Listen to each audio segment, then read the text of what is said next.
நீங்கள் பார்த்துக் கொண்டிருப்பது AJK டிவியின் புதுவை மாலை. வணக்கம். புதுவையில் முதல்வர் ரங்கசாமியின் அரசு செயல்படவில்லை என்று முன்னாள் முதலமைச்சர் வைத்தியலிங்கம் குற்றம் சாட்டியுள்ளார். இது தொடர்பாக முன்னாள் முதலமைச்சர் வைத்தியலிங்கம் கூறுகையில், எங்கள் ஆட்சியில் சிவப்பு ரேஷன் அட்டைகளுக்கு 7 லிட்டர் மண்ணெண்ணையும் மஞ்சள் அட்டைக்கு 3 லிட்டரும் கொடுத்து வந்தோம். ஆனால் தற்பொழுதைய ஆட்சியில் இதை பாதியாக குறைத்துள்ளனர். இதனால் மக்கள் அதிர்ச்சியடைந்துள்ளனர் என்றும், எங்கள் ஆட்சியில் 4000 ரூபாயாக இருந்த மணலோடு தற்பொழுது 15000 உயர்ந்துள்ளது. மேலும் மணல் ஜல்லி கிடைக்காததால் சிறு கட்டிட வேலைகள் கூட நடைபெறவில்லை. இது தொடர்பாக அண்டை மாநிலத்தாரிடம் பேச்சுவார்த்தை நடத்தவில்லை. எனவே இது செயல்படாத அரசு என்றும், பாண்லே பாலின் தரம் குறைந்துள்ளது. இது மட்டுமின்றி முதியோர் பென்ஷனில் 8000 பேர் நீக்கப்பட்டுள்ளனர். இதில் 59 வயது முதல் 70 வயது வரை உள்ளவர்கள் அடங்குவார்கள். அதிலும் எதிர்க்கட்சி சட்டமன்ற உறுப்பினர்களின் தொகுதிகளில் அதிக முதியோர்கள் நீக்கப்பட்டுள்ளனர் என்றும், மக்களுக்காக நாங்கள் குரல் கொடுப்போம் என்று கூறிய அவர், பத்திரிகையாளர்களின் கேள்விகளுக்கு பதில் அளித்து கூறுகையில், இந்த அரசை ஊக்கப்படுத்தி பணிகளை செய்ய வைக்க வேண்டும் என்பதே எங்கள் எண்ணம். அரசை அவர்தான் காப்பாற்றிக் கொள்ள வேண்டும். நாங்கள் துணை போவோம் என்று எண்ணுவது தவறு. மேலும் ஆட்சிக்கு எதிராக மக்களை தூண்ட மாட்டோம். ஆனால் மக்களாகவே போராட்டம் நடத்தினால் அவர்களுக்கு ஆதரவு கொடுப்போம் என்றும், காங்கிரசார் யாரும் பதவிக்காக பறக்கவில்லை, பதவி ஆசையும் இல்லை. அன்னை சோனியா காந்தி ஆதரவு அளிக்க சொன்னால் கூட இந்த ஆட்சி செய்யும் தவறுகளை திருத்திக் கொள்ளும்படி கேட்போம் என்று கூறினார். We are not focusing to the assembly building. We are focusing on the public issue. Yeah, you can solve the issue. That is why we are telling. You solve the issue. இது போராட்டம் கட்சியா பண்றது இல்லை sir. மக்களுக்கு நாங்க துணையா இருப்போம். மக்களுக்கு பின்னால்தான் நாங்க நிற்போம். நாங்க கொண்டாந்து மக்கள் கொண்டாந்து நிறுத்திட்டு போராட்டம் இல்லை. மக்கள் வெளியில வரும்பொழுது அவங்களுக்கு உறுதுணையா தான் கட்சி இருக்கும். ஏதோ நாங்களே ஒரு தூண்டி விட்டு ஒரு போராட்டத்தை உருவாக்கி அதன் ஒரு நிலைமைன்றதை நாங்கள் விரும்பல. அதாவது அந்த பாதிக்கப்பட்டவர்கள் வெளியில வந்தா அவங்களுக்கு ஆதரவு தர வேண்டியது எங்களுடைய கடமை. அந்த கடமையை செய்வோம். இப்ப சிஎம் என்ன சொல்றாரு, எனக்கு தெரியாதுன்னு சொல்றாரு. சம்பந்தம் இல்ல, தெரியாதுன்னு சொல்றாரு. நிஜமா தெரியாத கூட இருக்கலாம். ஆனா தெரியப்படுத்துவோம். இதனைத் தொடர்ந்து முன்னாள் அமைச்சரும் சட்டமன்ற உறுப்பினருமான நமச்சிவாயம் கூறுகையில், அரசு ஊழியர்கள் பணி நீக்கம் செய்யப்பட்டுள்ளது எனக்கு தெரியாது என்று முதல்வர் கூறுகிறார். அப்படியென்றால் புதுவையில் யார் ஆட்சி நடக்கிறது? அதிகாரிகள் முதல்வர் பேச்சை கேட்கவில்லையா என்று கூறினார். அப்பொழுது காங்கிரஸ் தலைவர் ஏவி சுப்பிரமணியன், முன்னாள் அமைச்சர் ஷாஜகான் ஆகியோர் உடனிருந்தனர். இன்றைக்கு புதுச்சேரி அரசியல் எப்போதும் இல்லாத அளவிற்கு இதுவரைக்கும் எந்த அரசும் மாற்று அரசு வரும்பொழுது எதிர்கட்சி தொகுதிகளிலோ மற்றதிலோ பழிவாங்கற நடவடிக்கை எப்போதுமே இருக்காது. எந்த ஆட்சியாளர் எதை பண்ணாலும் கூட வர்றதை அதை சரி பண்ணி தான் ஒவ்வொரு ஆட்சியாளரும் ஆட்சி நடத்திட்டு போயிருக்காங்க. கடந்த காலத்திலும் சரி, அதுக்கு முன்னாடியும் சரி. ஆனால் இந்த முறையில தான் இந்த அரசாங்கம் ஒரு புதுவிதமா எல்லாத்தையும் பழிவாங்கற ஒரு நடவடிக்கையை தொடர்ந்து எதிர்கட்சி எம்எல்ஏ கூடிய தொகுதியில பழிவாங்கற நடவடிக்கைகளை இந்த அரசாங்கம் தொடர்ந்து ஈடுபட்டு வருது. நாங்க சொல்லும்போது கூட காங்கிரஸ் எங்களுடைய கட்சி 6 மாசத்துக்கு நாங்க எந்த விமர்சனமும் இந்த அரசை பற்றி நாங்க விமர்சனம் பண்ண மாட்டோம் அப்படின்னு ஒரு முடிவாவே இருந்த நம்முடைய காங்கிரஸ் கட்சியில இருந்தோம். இருந்தாலும் கூட எங்களை விமர்சனம் பண்ணக்கூடிய நிலைமைக்கு இந்த அரசாங்கம் தான் எங்களை தள்ளுது. புதுவையில் 10ஆம் வகுப்பு பொதுத் தேர்வு மதிப்பெண் சான்றிதழ்களை பெற்றுக் கொண்ட மாணவர்கள் வேலை வாய்ப்பகத்தில் பதிவு செய்தனர்.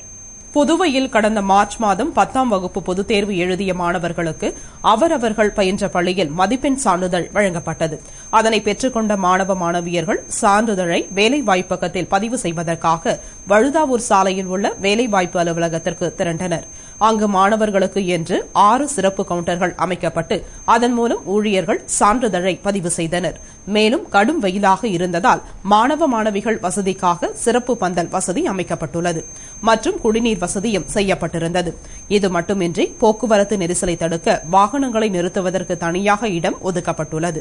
மேலும் பாதுகாப்பு பணிக்காக போலீசார் ஈடுபடுத்தப்பட்டனர். இப்பணியினை தொழிலாளர் துறை இயக்குநர் மலர்கண்ணன், வேலைவாய்ப்பு அதிகாரி அனிதா மேற்பார்வையில் ஊழியர்கள் துரிதமாக செய்தனர். புதுவையில் இருந்து திருச்சிற்றம்பலம் கூட்டுப்பாதையை நோக்கி சென்ற தனியார் பள்ளி பேருந்து மொரட்டாண்டி அருகே சுங்கச்சாவடியில் மோதியது. அதிர்ஷ்டவசமாக ஓட்டுநர் உயிர் தப்பினார்.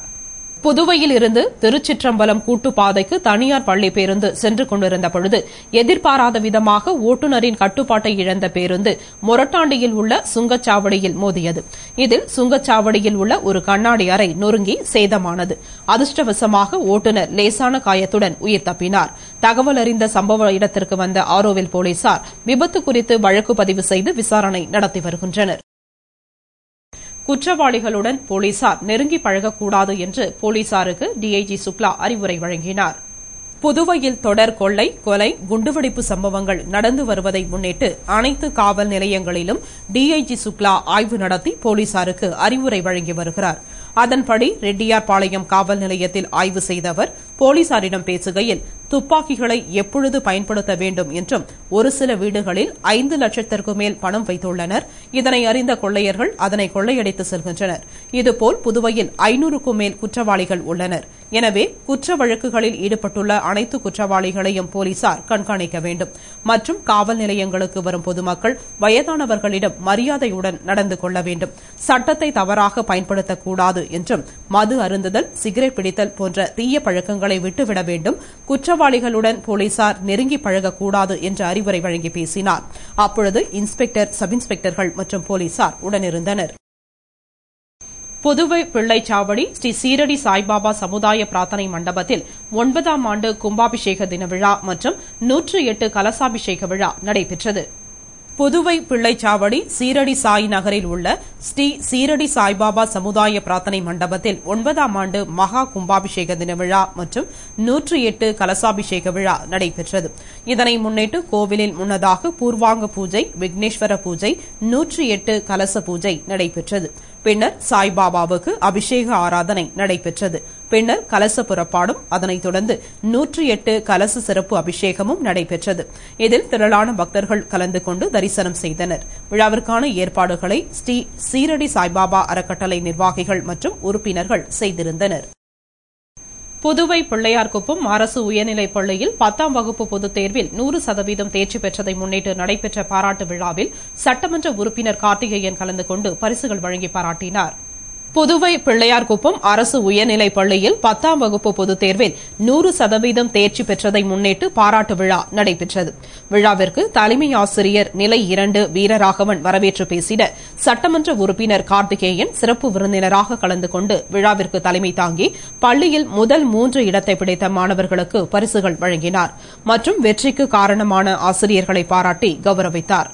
முன்னதாக கிராம பஞ்சாயத்து தலைவி விஜயலட்சுமி, கவுன்சிலர் கூப்பன், RMSA தலைவர் ஆறுமுகம் முன்னிலை வகித்தனர். தொடர்ந்து பால் கூட்டுறவு சங்க செயலாளர் கணேசானந்த், செய்தி மற்றும் விளம்பரத்துறை பத்மநாபன், ஜெகதீசன் ஆகியோர் சிறப்புரையாற்றினர். நிறைவாக ஆசிரியர் சரவணன் நன்றி கூறினார்.